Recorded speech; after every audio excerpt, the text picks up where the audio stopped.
He was caught stealing from the store where he works. The officer's voice was flat, professional, routine. The woman behind the desk did not look up straight away. When she did, her breath stopped. A man in handcuffs stood before her, unshaven, hollow-eyed, wearing a borrowed shirt too big for his shrinking frame. She turned her face away before anyone could read it. "One moment," she said quietly. She reached into her pocket, pulled out a mask, and put it on. Then she turned back, shoulders straight, voice steady.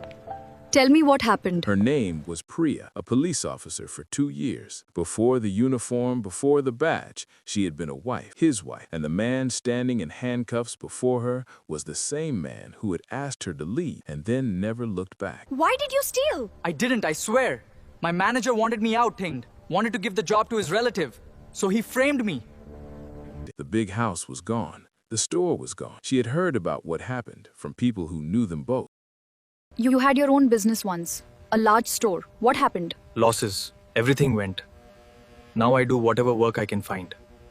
"You seem very troubled," she said. "I'm fine. I'll manage." But he didn't look fine. He looked like a man who had stopped expecting anything good. "Tell me something," Priya said, her voice dropping lower. "You said you were suffering the consequences of your own actions. What did you mean by that?" He was quiet for a long moment. Then, almost to himself, he said, "My mistake was divorcing a woman who loved me. To do it, I had to become someone cruel enough to deserve losing her." The room held its breath. Slowly, Priya reached up and removed her mask. The man looked up. His face went completely still. You became a police officer." His voice broke. "Please forgive me. I treated you so badly. You were right about everything. She took the property. She took the store.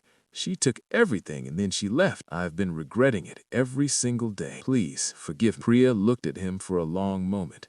The man she had once planned a life with, now standing before her with nothing left to hide behind. "You don't need to beg," she said quietly. "But there is one condition." "What condition?" he whispered. "You will have to marry me again." He stared at her. "After everything I did to you, you still want that?" Priya straight. "When you left, I didn't fall apart. I studied. I trained. I passed the exam most people failed twice.